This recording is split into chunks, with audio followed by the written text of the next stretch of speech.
Hello दोस्तों, स्वागत है आपका हमारे चैनल यूट्यूब स्टडी विद आनंद परम। तो आज की वीडियो में हम बात करने वाले हैं संस्कृत चैप्टर का नाम है नीति श्लोका पाठ को हम देखने वाले हैं। इस चैप्टर का हम देखेंगे सब्जेक्टिव और ऑब्जेक्टिव। ठीक है, और इस चैप्टर का जो भी क्वेश्चन होगा बिहार बोर्ड 2026 में आने की संभावना 100% गारंटी है। तो आप लोग मतलब ये वीडियो को अंत तक देखें और क्लास और क्वेश्चन जो भी है दिया जाएगा वो देखना, उसको ना भूलेंगे सर। हाँ, ना बोले। तो चलते हैं, वीडियो को स्टार्ट करते हैं और आप लोग वीडियो को लाइक सब्सक्राइब करते रहिए। तो आइए वीडियो को स्टार्ट करते हैं, क्या क्वेश्चन है देखते हैं।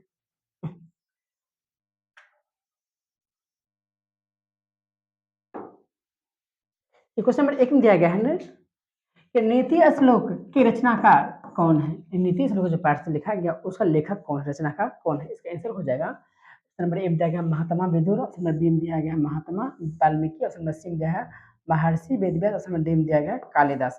ये चारों में से कौन सा आंसर आप लोग कमेंट करके बताइए। तो इसका आंसर हो जाएगा ऑप्शन नंबर 2 हो जाएगा, ऑप्शन नंबर महात्मा विदुर। नीति श्लोक के रचनाकार महात्मा विदुर हैं। चलते हैं नेक्स्ट क्वेश्चन की ओर।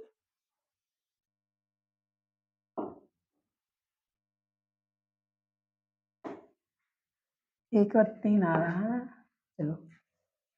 प्रश्नोत्तर रूप में कौन ग्रंथ है, प्रश्नोत्तर रूप में कौन ग्रंथ है, आप लोग कमेंट करके बताइए इसका आंसर कौन सा होगा। कौन ऑप्शन नंबर 1 दिया गया मनुस्मृति, ऑप्शन नंबर बी में दिया गया है मेघदूत, ऑप्शन नंबर सी में दिया गया रामायण, ऑप्शन नंबर डी में दिया गया विदुर नीति। प्रश्न रूप में कौन ग्रंथ है, आप लोग कमेंट करके बताइए इसका आंसर कौन सा होगा। इसका आंसर हो जाएगा ऑप्शन नंबर, इसका ऑप्शन नंबर हो जाएगा डी हो जाएगा। विदुर नीति है प्रश्नोत्तर रूप में ग्रंथ कर लिया गया। चलते हैं इसको सबको। किसके प्रश्न का उत्तर विदुर देते हैं, यानी किसके प्रश्न का उत्तर, यानी जब किसके प्रश्न का उत्तर विदुर, यानी कौन वो मतलब प्रश्न करते हैं और उसका जवाब विदुर देते हैं। तो आप लोग कमेंट करके बताइए इसका आंसर कौन सा होगा। तो किसके प्रश्न का उत्तर विदुर देते हैं, तो इसका ऑप्शन में दिया गया है दुशासन का, ऑप्शन बी में कृष्ण का, ऑप्शन सी में अर्जुन का, ऑप्शन डी में धृतराष्ट्र का। तो किसके प्रश्न का उत्तर विदुर देते हैं, आप लोग चार में से कौन सा आंसर होगा आप लोग कमेंट करके बताइए। इसका आंसर हो जाएगा ऑप्शन नंबर, इसका हो जाएगा डी, यानी धृतराष्ट्र, यानी उसमें डी हो जाएगा धृतराष्ट्र।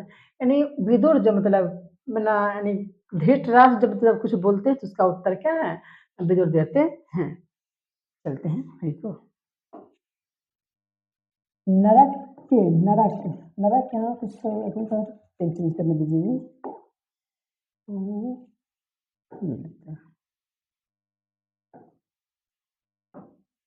नरक के कितने द्वार हैं, नरक इसमें एक अन्य होगा जी,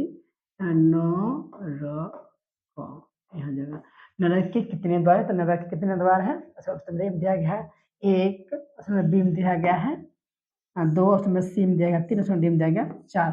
नरक के कितने द्वार है, तो आप लोग कमेंट से आप लोग इसका बताइए। इसका आंसर हो जाएगा नरक के, इसका आंसर हो जाएगा ऑप्शन नंबर हो जाएगा सी, नरक के 3 द्वार हैं। नरक के 3 द्वार हैं। चलते हैं नेक्स्ट क्वेश्चन की ओर। क्षमा किसकी हत्या करता है, यानी जब क्षमा जब कोई क्षमा जब करते हैं उसका किस चीज का हत्या हो जाता है, किसका हत्या होता है। सबसे धर्म का हत्या होता है, या अर्थ का, या शिव काम का, या क्रोध का। जब क्षमा करते थे चारों में से कौन सा इसका सेट इस तरह आप लोग करके बताए किसको हत्या करता, किस क्षमा का किसकी हत्या कर देता है, क्षमा किसको हत्या करता है, आप लोग करके इसका आंसर बताए, इसका आंसर कौन सा होगा। तो इसका आंसर हो जाएगा सर क्षमा किसकी हत्या करता है, तो इसका आंसर हो जाएगा क्षमा क्रोध को। क्षमा जी क्रोध को हत्या करता है। जब कोई भी आदमी गुस्सा में रहता है और कुछ आदमी कुछ गलती काम कर दे, कुछ कर दे जाए तो बहुत गुस्सा में है, अगर क्रोध में है जब उसको क्षमा करते हैं तो उसका जो भी क्रोध है उसको समाप्त कर देते हैं। चलते हैं नेक्स्ट क्वेश्चन की ओर। कौन, यहाँ कौन न चाहिए, कौन होगा इससे औकार, यानी कौन सर्वश्रेष्ठ धन है, यानी सबसे श्रेष्ठ धन कौन है। उसमें एक दिया गया धर्म को, उसमें बी में किसका, बी में अर्थ को, उसमें सी में काम, उसमें डी में क्रोध। तो सबसे कौन सर्वश्रेष्ठ धन है, ऑप्शन कौन सा आप लोग करके बताइए। तो इसका आंसर ऑप्शन हो जाएगा, इसका ऐसा हो जाएगा, इस साथ का ए हो जाएगा कि क्या है कि सबसे श्रेष्ठ धन धर्म ही है। चलते हैं नेक्स्ट क्वेश्चन की ओर, कि किससे सुख की प्राप्ति होती है, यानी किससे सुख की प्राप्ति होती है। समझ दिया गया है धर्म से, अहिंसा से, काम से, क्रोध से। इसका आंसर कौन सा होगा आप लोग कमेंट करके बताइए कि किससे सुख की प्राप्ति होती है। इसका आंसर हो जाएगा आप लोग का समझ के, इसका कमेंट करके बताइए। इसका आंसर हो जाएगा, ऑप्शन हो जाएगा इसका डी हो जाएगा कि क्रोध क्या है, सुख की प्राप्ति होता है। डी शब्द का सही ओर। इस अलग क्वेश्चन है जी कि कौन ऐसा धन है जिससे संतुष्टि मिलती है, यानी ऐसा कौन सा धन है जिससे लोगों को संतुष्टि मिल जाती है उठाने के बाद। उसमें दिया गया धर्म, बीम दिया गया अर्थ, उसमें सीन दिया गया है विद्या, उसमें डीम दिया गया क्रोध। तो कौन से ऐसा धन है जो संतुष्टि देती है, संतुष्टि मिल जाता धन मिलने, उस वो वाला वो धन मिलने के बाद। तो इस चारों में से कौन सा आप लोग कमेंट करके बताइए। तो इसका ऑप्शन नंबर हो जाएगा सी, यानी सी इसका हो जाएगा कि विद्या एक ऐसा धन है जिससे मिलने के बाद हर किसी को यानी संतुष्टि मिल जाती है। चलते हैं आगे की ओर, कि किससे विद्या की रक्षा होती है, यानी विद्या की रक्षा किससे होती है। और नंबर एम दिया गया है विद्या की रक्षा क्या, किससे विद्या की रक्षा किससे होती है। आप लोग को मिलकर के आंसर बताए जानते हैं। तो इसका ऑप्शन दिया गया है यह सत्य होना चाहिए, यहाँ पर सत्य होगा, सत्य सत्य दिया है। ऑप्शन नंबर बी में अभ्यास, सी में अबटन उबटन, ऑप्शन नंबर डी में आचरण। इस चारों में से कौन सा आंसर होगा आप लोग कमेंट करके बताइए। इसका आंसर हो जाएगा इससे विद्या की रक्षा होती है। इसका आंसर कौन सा आप कमेंट करके बताइए। इसका आंसर हो जाएगा विद्या की रक्षा किससे होती है। इसका आंसर हो जाएगा कि अभ्यास, ऑप्शन में जगह बी हो जाएगा कि अभ्यास करने से कोई विद्या की रक्षा होती है। जितना बार हम पढ़ेंगे कोई बात चीज को, वो बात क्या धीरे धीरे मेरे माइंड में बैठ जाता है। तो उसकी बात कहा गया कि विद्या की रक्षा के अभ्यास, जितना अभ्यास करेगा उतना आप लोग मतलब लिखना जानोगे, पढ़ना जानोगे।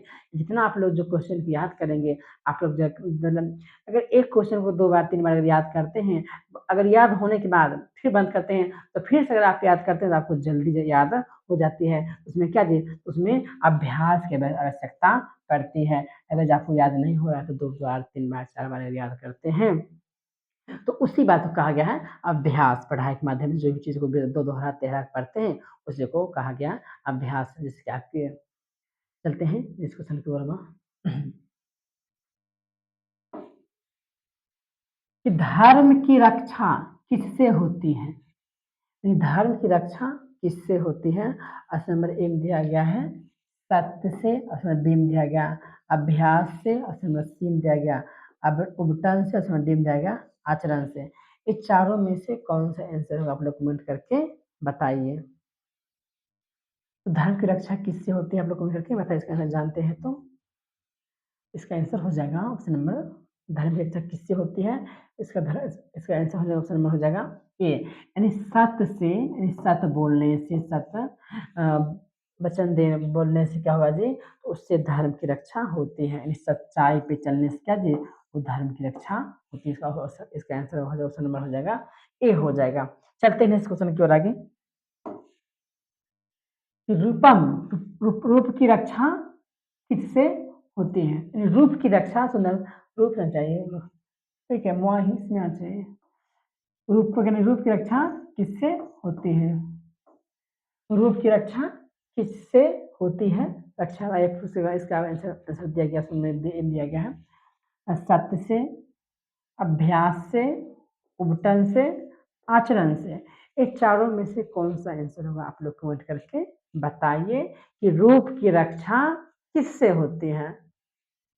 तो इसका ऑप्शन नंबर हो जाएगा रूप की रक्षा, इसका ऑप्शन हो जाएगा उबटन, यानी उबटन करने से रूप की रक्षा होती है, सुंदरता निखरती है, यानी अपटन लगाने से कुछ देर के लिए, कुछ पल के लिए चेहरा का जो भी है रंग कुछ देर के लिए बदल जाते हैं, फिर बाद में उसी वैसा ही हो जाता है। और बार बार लगाने से जो तो क्या होता है, तो चेहरा को मतलब सुधार मतलब सॉरी सुंदरता को मतलब सजाए रखने के लिए लोग क्या है चेहरा का उबटन का प्रयोग करते हैं। कोई सभी क्रीम व्रीम लगाने के लिए क्या करते हैं हम लोग कि चेहरा अच्छा रहे, इसीलिए कहा गया यहाँ पे कि रूप की सुंदरता को रक्षा किससे होता है, तो अबटन एक प्रकार का अबटन है, तो अबटन लगाने से रूप की रक्षा होती है, सुंदरता निखरती है। चलते हैं नेक्स्ट क्वेश्चन की ओर। खानदान की रक्षा किससे होती है? खानदान, खानदान होता है खानदान, लेकिन उसको शुद्ध भाषा में खानदान ही बोला जाता है कि खानदान की रक्षा, खानदान, खानदान की रक्षा किससे होती है, यानी वंशज की रक्षा रक्षा किससे होती है?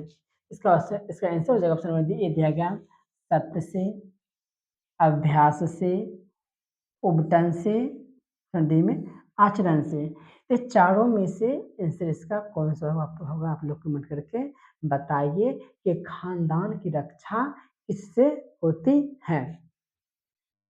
तो इसका आंसर हो जाएगा ऑप्शन नंबर हो जाएगा खानदान रक्षा के, इसका ऑप्शन हो जाएगा डी हो जाएगा कि खानदान की रक्षा किससे होती है?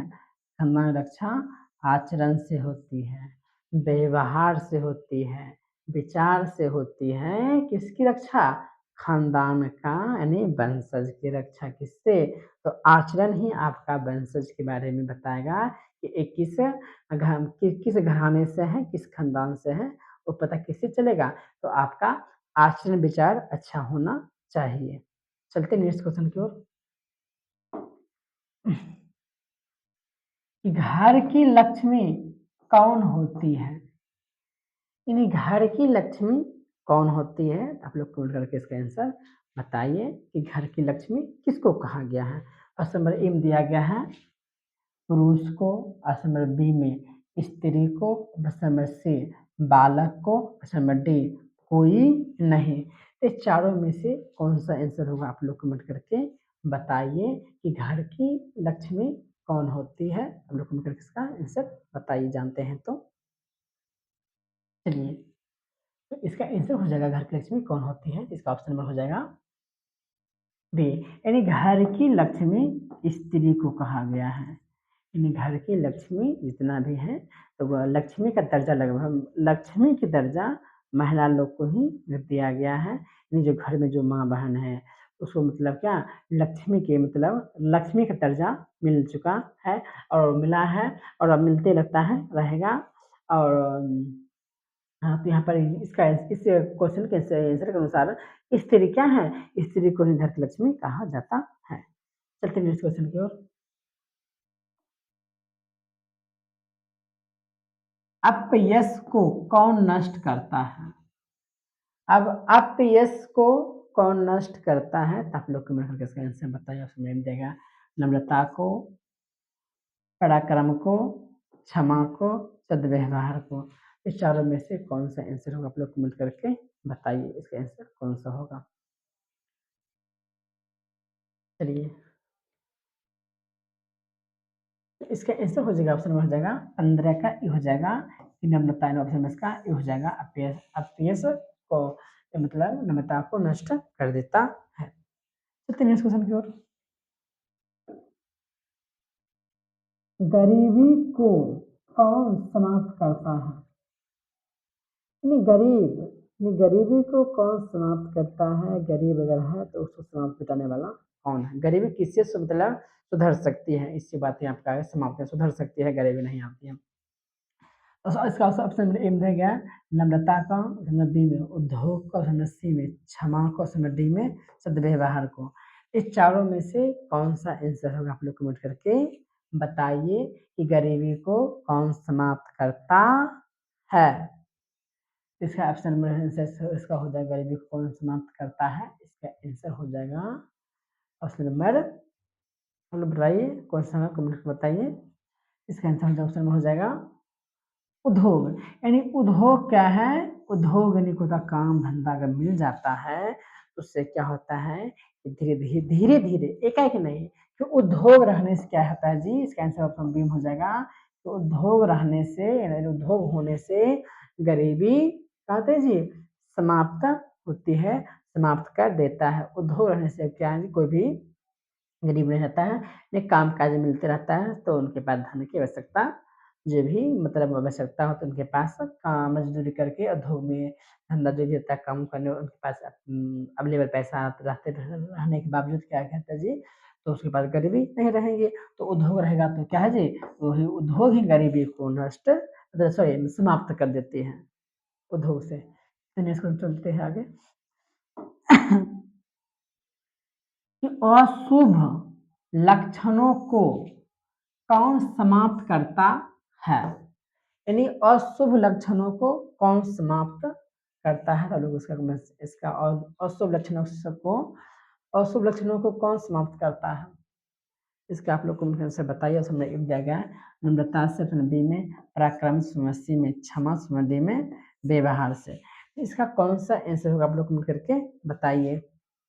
अशुभ लक्षणों को कौन समाप्त करता है, कमेंट करके इसका आंसर बताइए। अशुभ को हाँ अशुभ लक्षणों को कौन समाप्त करता है, इसका आंसर हो जाएगा ऑप्शन में हो जाएगा डी हो जाएगा कि सद्व्यवहार क्या है, ये अशुभ लक्षणों को समाप्त कर देता है।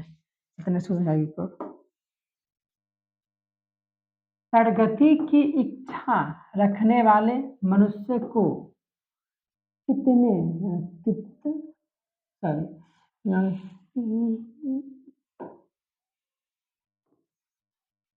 कितने यहाँ पर हो जाएगा 9 होगा। प्रगति की इच्छा रखने वाले मनुष्य को कितने दोषों को त्याग देना चाहिए, कितने अगर कोई मनुष्य प्रगति की इच्छा रखने वाले प्रगति जो मनुष्य आता है कि हम जिंदगी में आगे बढ़े आगे बढ़े कुछ करे, उसको कितना दोषों को त्याग देना चाहिए। दोष यानी उसका जो लक्षण है दोष में दो दोष है, अलग दोष है, ये दोष इसका दोष है कि उनके जो जीवन में बिल्कुल जिंदगी में आती है दोष मतलब उसको कारण दोष को कुछ कारण को कारण को हटाना है, इसका आंसर कौन सा आपको मिलकर बताइए। अगर मैं इसका एक में दिया गया 5 बी में 6 सी में 4 डी में 3, इस चारों में से कौन सा आंसर होगा लोग करके बताइए कितने कौन सा किसको त्याग देना चाहिए। इसका आंसर हो जाएगा ऑप्शन नंबर हो जाएगा बी, यानी मनुष्य को 6 दोष को त्याग देना चाहिए। जो जाता है जो मनुष्य इच्छा जो चाहता है कि हम प्रगति करें कुछ हम आगे बढ़े कुछ करें, तो उनको 6 दोष को उनको 6 कारण को उसको मतलब क्या चाहिए त्यागना होना पर त्याग देना जरूरी है, त्यागना पड़ेगा तब जाकर कुछ आगे बढ़ सकता है। तो 6 दोष को त्याग देना चाहिए, इसका ऑप्शन हो जाएगा बी। क्वेश्चन जो हाँ काम क्रोध और लोभ किसके द्वार है, यानी काम क्रोध और लोभ अगर रखिएगा तो किसके द्वारा के अंतर्गत आता है, इसका ऑप्शन नंबर एम जाएगा। क्या स्वर्ग लोक में जाइए स्वर्ग का द्वार है या नरक का द्वार है या पृथ्वी का द्वार, या इनमें से कोई नहीं है। इस चारों में से कौन सा आंसर होगा आप लोग कमेंट करके बताइए कि काम क्रोध और लोभ किसके द्वार है, इसका आंसर हो जाएगा ऑप्शन हो जाएगा डी। काम क्रोध लोभ क्या है, नरक का द्वार है, इसका डी हो जाएगा। काम क्रोध लोभ कर रखते हैं तो आपको नरक में क्या है नरक में वास होगा। चलते हैं आगे की चलिए। तो नीति श्लोका पाठ में आपका 19 क्या था जी ऑब्जेक्टिव क्वेश्चन है जो कि बिहार बोर्ड का 2026 मानव परीक्षा में 100% क्या संभावना है। तो आप लोग वीडियो को ज़्यादा से ज़्यादा शेयर करें, लाइक सब्सक्राइब करना ना भूलें। और अब इसका भी देखते हैं ऑब्जेक्टिव इसका सब इस अध्याय नीति श्लोका पाठ का अब हम देखेंगे, सब्जेक्टिव देखने वाले हैं इसका क्या है।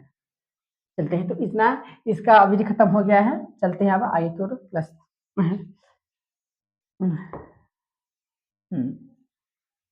चलिए, तो ये आपका आ गया है क्वेश्चन सब्जेक्टिव आ गया है। देखिए इसका आंसर, तो इसका क्या दिया गया है कि पंडित किसे कहा गया है, पाठित पाठ के आधार पर स्पष्ट करें। यानी पंडित किसे कहा गया है और पंडित किसे कहा गया है, और इस पाठ में पंडित के बारे में क्या पढ़े उस बारे में आपको बताना है। आइए जानते हैं। तो महात्मा विदुर ने पंडित की व्याख्या बड़े ही रोचक ढंग से की है। उनके उनके मन उनके उनके मतानुसार पंडित का अभिप्राय ब्राह्मण या विद्वान से नहीं है। धर्म एवं कर्म प्रवचनीय पंडित स्वत नहीं होते हैं, जिसका कार्य शीत उष्ण भय प्रेम समृद्धि अथवा असमृद्धि में बाधा नहीं पहुंचाता है, वही पंडित है। सभी जीवों के तत्व को जानने वाला, अपने कर्म को योग की तरह जानने वाला ही पंडित है।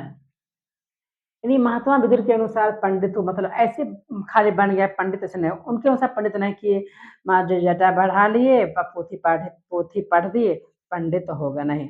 उनका कहना है कि धर्म कर्म करने के बाद दूसरे को भी सुख दुख में भी और क्या भय क्रोध डर लोभ लालच नहीं रहे, वही क्या है, एक सच्चा पंडित हो सकता है। और सभी जीवों को तत्व को जानने में क्या, सभी जीवों को तत्व को जाने, वही पंडित कहलाते हैं। और अपने कर्म को योग की तरह अपने कर्म की योग की तरह क्या जानने वाला ही पंडित कहलाता। अपने कर्म को भी जानने के हम क्या है, तो जा कोई पंडित कहलाते हैं। चलते हैं इसको।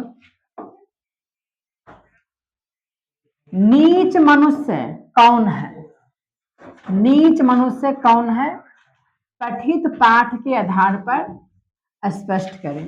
ये नीच मनुष्य किसको किया गया, इस पाठ के आधार पर पाठ में क्या उसके अनुसार आप लोग को जवाब बताना है। आइए जानते हैं इसको।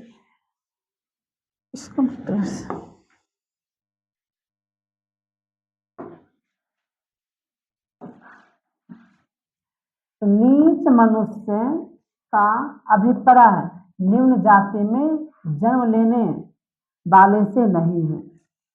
ये नीच मनुष्य मतलब ये नहीं कि नीच कोई भी नीच कास्ट का है, नीच जाति में जन्म हुआ तो उसको नीच आदमी नीच मनुष्य कहा जाए, ऐसा नहीं कहा गया है।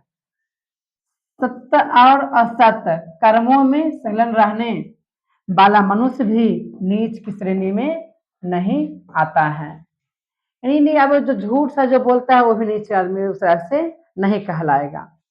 तो कैसे कहलाएगा, इसका आंसर दिया गया है। फिर आगे, तो जो बिना बुलाए हुए किसी सभा में प्रवेश करता है, बिना पूछे हुए बहुत बोलता है, नहीं विश्वास करने पर भी बहुत विश्वास करता है, ऐसा पुरुष ही नीच श्रेणी में आता है।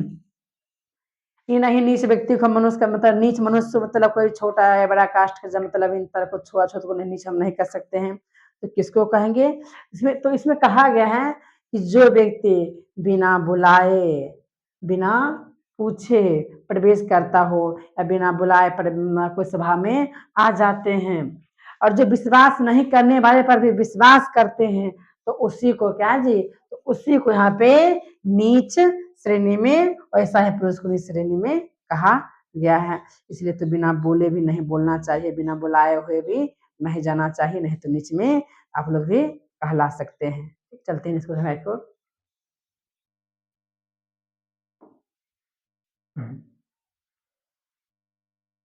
नीति श्लोका पाठ का 5 वाक्य में परिचय दें। कि नीति श्लोका पाठ का जो क्या जी 5 वाक्य में इसका आंसर आप लोग को देना है, पूरे बुक का 5 बारे में बताना है। आंसर इसका दिया गया है में। तो इस पाठ में व्यास रचित महाभारत के उद्योग पर्व के अंतर्गत 8 अध्यायों की प्रसिद्ध विदुर नीति से संकलित 10 श्लोक हैं। महाभारत युद्ध के आरंभ में धृतराष्ट्र ने अपनी चित्त शांति के लिए विदुर से परामर्श किया था। इस पर महाभारत का कुछ अंश इसमें से लिया गया है और महाभारत में क्या भी कहा पहले लाइन में क्या कहा गया है उसका भी कुछ अंश दर्शाया गया है। महाभारत में धृतराष्ट्र ने विदुर से क्या मतलब कुछ प्रश्न पूछा गया है और उनसे भी मतलब कुछ सलाह लिया, परामर्श उनसे भी लिया गया था। विदुर ने उन्हें स्वार्थपरक नीति त्याग कर राजनीति के शास्त्र में परमार्थक उपदेश दिए थे। और वो विदुर ने क्या कि विदुर को क्या किए तो बोला गया कि राजनीति के कुछ में आप लोग को रहना है और राजनीति का ही उपदेश देते हुए कहे थे। इन्हें विदुर नीति कहते हैं। और जब राजनीति जब कहा गया तो उसी बात क्या राजनीति हटकर वहां पे विदुर नीति कहा गया, किसी को विदुर नीति कहा जाए। राजनीति नहीं कहा गया, डायरेक्ट विदुर नीति कहा जाए। विदुर जो भी नीति का बोलेंगे उसको विदुर नीति ही रखा गया, राजनीति बात को नहीं बताया गया। इन श्लोकों में विदुर के अमूल्य उपदेश भरे हुए हैं और इस श्लोक में विदुर के बारे में ही बहुत तरह से जानकारी दिया गया है। विदुर ने क्या बोला, विदुर ने क्या सुना, विदुर ने किसको क्या बोले, तो ज्यादातर बात विदुर के बारे में ही इस अध्याय में वर्णन किया गया है।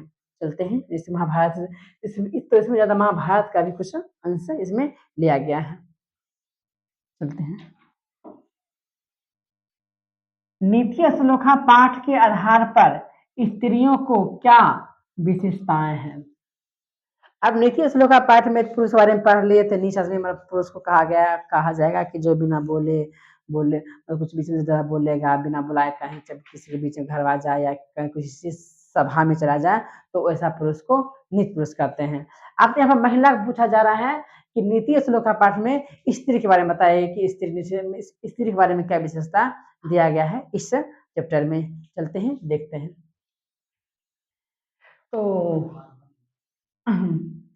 स्त्रियां घर की लक्ष्मी है, यानी इस चैप्टर में नीति श्लोका पाठ में दिया गया है, कहा जा रहा है कि स्त्री को घर की लक्ष्मी का दर्जा दिया गया है कि स्त्रियां घर की लक्ष्मी है। ये पूजनीय तथा महाभाग्यशाली है, यानी बोला जाए कि लक्ष्मी स्त्रियां लक्ष्मी है, घर की लक्ष्मी है और ये क्या है, ये पूजनीय योग है। इनको लोग पूजते भी हैं। ये पुण्यमयी और घर को प्रकाशित करने वाली कही गई है और इनको पुण्यमयी कहा गया है और घर को प्रकाशित करने वाली कहा गया है स्त्री को नीति श्लोका पाठ में। और क्या, ऐतब स्त्रियां विशेष रूप से रक्षा करने योग्य होती है और विशेष स्त्रियां क्या है कि रक्षा करने योग्य है। तो नीति श्लोका पाठ में महिला के बारे में महिला को लक्ष्मी का दर्जा दिया गया है और महिला को पुण्यमयी कहा गया है। महिला को प्रकाश मत घर की उनको कि घर को प्रज्वलित कर देती है। कौन, तो स्त्री यानी महिला कर सकती है। चलते हैं विषय को।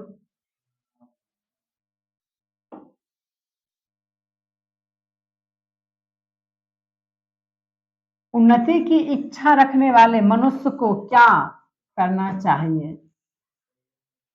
यानी उन्नति को इच्छा रखने वाले मनुष्य उनको क्या करना चाहिए। आंसर है जी, उन्नति की इच्छा रखने वाले मनुष्य को नींद, अधिक सोना तथा तंद्राणी उघना को त्याग देना चाहिए। जो लोग मतलब उन्नति चाहता है वो ज्यादा देर तक सोना छोड़ दे, उघना तो कोई भी काम में उबना नहीं, सब क्या उनको सब लक्षण को छोड़ना होगा। जो कुछ करना चाहते हैं ज्यादा मतलब नींद में उनको नहीं रहना है। और क्या, इतना ही नहीं, भय, क्रोध, आलस्य और काम को टालने की आदत को भी सदा के लिए छोड़ देना चाहिए। और इतना नहीं, साथ में भय को, डर को भी, क्रोध को भी और क्या आलसपन को भी छोड़ना होगा और काम को भी आज के बदले कल नहीं, कल पे नहीं छोड़ना चाहिए, इसको भी छोड़ना है। नीति श्लोका पाठ में महात्मा विदुर का कथन है कि ये 6 दोष अवश्य ही छोड़ देना चाहिए। और क्या जी, ऐसा महात्मा विदुर जी का भी कहना है कि ये 6 दोष को ही छोड़ने से ही मनुष्य का भलाई है। और मनुष्य क्या चाहिए, और तभी जब 6 दोष को छोड़ेंगे तब तभी वो क्या करते हैं, तभी जाकर उन्नति को आगे वो बढ़ सकती है। अन्यथा अन्यथा ये छह दोष उनको आगे की ओर बढ़ने नहीं देंगे। चलते नेक्स्ट क्वेश्चन की ओर। हम नीति श्लोका पाठ के आधार पर सुलभ और दुर्लभ कौन है? नीति श्लोका पाठ में आधार पर सुलभ और दुर्लभ कौन है, आइए जानते हैं। तो सदा प्रिय बोलने वाले अर्थात जो अच्छा लगे वही बोलने वाले मनुष्य से सुलभ है।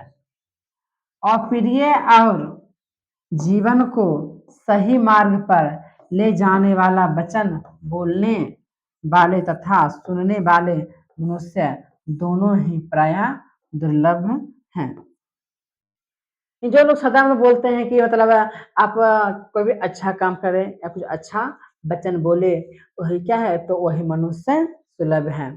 और दुर्लभ किसको कहा गया, कि अप्रिय और जीवन को सही मार्ग पर ले जाने में वचन बोलता है, उसे क्या, उसी व्यक्ति को, उसी मनुष्य को दुर्लभ कहा गया है। सुनते हैं।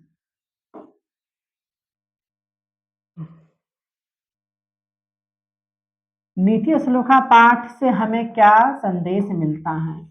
नीति श्लोक पाठ से हमें क्या संदेश दिया गया है, उससे क्या सीख मिली है या क्या संदेश देती है, सब क्वेश्चन क्या है, सब एक ही है। नीति श्लोका पाठ महात्मा विदुर रचित विदुर नीति ग्रंथ से उद्धृत है। नीति श्लोका पाठ महात्मा विदुर रचित महात्मा विदुर नीति ग्रंथ से लिया गया है। इस ग्रंथ में महाभारत तथा भागवत गीता में समान चित्त को शांत करने वाला आध्यात्मिक श्लोक है। और इस चैप्टर में महाभारत का कुछ अंश लिया गया है, कुछ भागवत, दोनों का अंश में दर्शाया गया है। इन श्लोकों में जीवन के यथार्थ पक्ष का वर्णन किया गया है। इससे संदेश मिलता है कि सत्य ही सर्वश्रेष्ठ है, सत्य मार्ग से कदापि विचलित नहीं होना चाहिए। और इस और महाभारत में या महाभारत चैप्टर का मतलब उससे अंश लिया गया, भागवत से लिया गया। उसमें कहा गया कि सत्य को मार्ग को हमेशा सत्य मार्ग पर चलना चाहिए, कुछ भी उलझन आ जाए तो अपने धर्म को, अपनी सच्चाई को, सच के धर्म पर ही चलने से आप क्या चाहिए, आप सफल हो सकते हैं। और सत्य ही सर्वश्रेष्ठ धन, सत्य को ही कहा गया है। चलते हैं। नीति श्लोका पाठ से हमें क्या शिक्षा मिलती है? इन दोनों का सेम क्वेश्चन है, ये भी कुछ साल का चेंज हुआ है। तो विदुर नीति ग्रंथ से नीति श्लोका पाठ उद्धृत है। विदुर नीति ग्रंथ कहाँ से लिया गया, तो श्लोका पाठ विदुर नीति श्लोक से, मतलब उनका ही ग्रंथ से लिया गया है। इसमें महात्मा विदुर मन को शांत करने के लिए कुछ श्लोक लिखे हैं। यानी महात्मा विदुर ने अपने मन को बुझाने के लिए, मन को शांत करने के लिए कुछ श्लोक को इस श्लोक का पाठ में दर्शा दिए गए हैं। इन श्लोकों से हमें यह शिक्षा मिलती है कि सांसारिक सुख क्षणिक और आध्यात्मिक सुख अस्थायी है। ये सांसारिक सुख कुछ देर के लिए है, आध्यात्मिक सुख क्या हमेशा के लिए है। और क्या, सुंदर आचरण से हम बुरे आचरण को समाप्त कर सकते हैं।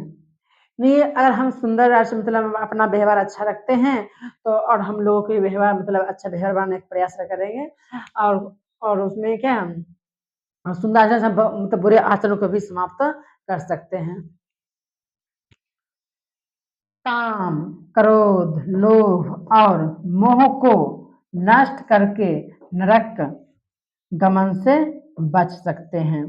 और काम को छोड़ना पड़ेगा, क्रोध को, लोभ को, मोह को अगर हम छोड़ते हैं तो क्या जी, तो हम नरक जाने से बच सकते हैं। नहीं तो अगर हम ये सब करेंगे तो हम क्या जी, लास्ट में नरक के द्वार ही दिखाया गया है कि लास्ट में आपको नरक में ही भेजा जाएगा और जाना पड़ेगा। नीति श्लोक का पाठ से शिक्षा मिलती है कि छह काम, क्रोध, लोभ सबको छोड़ना है। सत्य, इस खास करके इस सेक्टर में नीति के बारे में सच्चाई की, सत्य के मार्ग पर चलने की आयस मतलब कामना देते हुए क्या है, सत्य के मार्ग पर चलने से मतलब आशा रखती है कि आप लोग सत्य के मार्ग पर चलिए।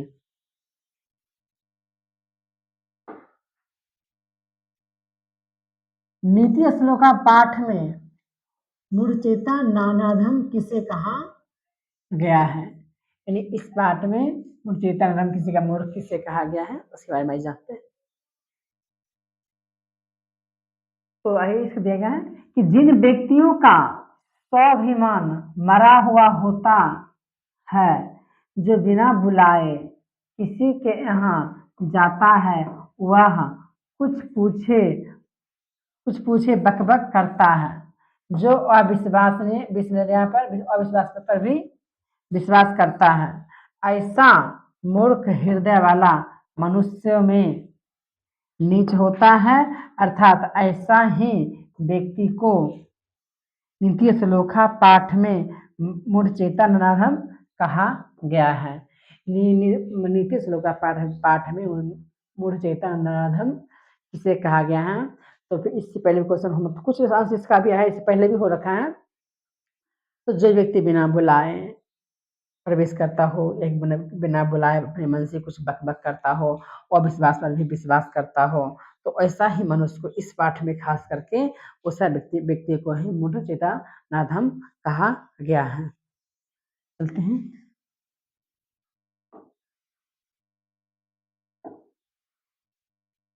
चलिए, तो नीति श्लोका पाठ चैप्टर का ऑब्जेक्टिव और सब्जेक्टिव दोनों खत्म कर दिए हैं, जो कि तो एक और क्वेश्चन इसका छूट गया, एक क्वेश्चन और है, सॉरी कि नीति श्लोका पाठ के आधार पर मनुष्य के छह दोषों का हिंदी में वर्णन करें। मनुष्य के 6 दोषों के बारे में, जो 6 दोष कौन है उसका बारे में कुछ हिंदी में वर्णन करिए। तो हिंदी में लिखा हुआ, स्पष्ट लिखा गया है कि मनुष्य के 6 प्रकार के दोष निंद्रा, तंद्रा, भय, क्रोध, आलस्य तथा देशूत्रता ऐश्वर्य प्राप्ति में बाधक बनने वाले होते हैं। ये मनुष्य में जो भी काम है, 6 दोष के बारे में देगा। मनुष्य के अंदर जो भी काम को करना नहीं चाहते हैं, मतलब करना चाहते हैं फिर नहीं होता है, तो वो क्या है, तो यही 6 दोष के कारण क्या है, वो को नहीं कर पाते हैं और बीच में बाधा बना हुआ है, 6 दोष के उनका बाधा बना हुआ है। नीतिकार का कहना है कि जिसमें ये दोष पाए जाते हैं, वह चाहते हुए भी सुख की प्राप्ति नहीं कर सकता है।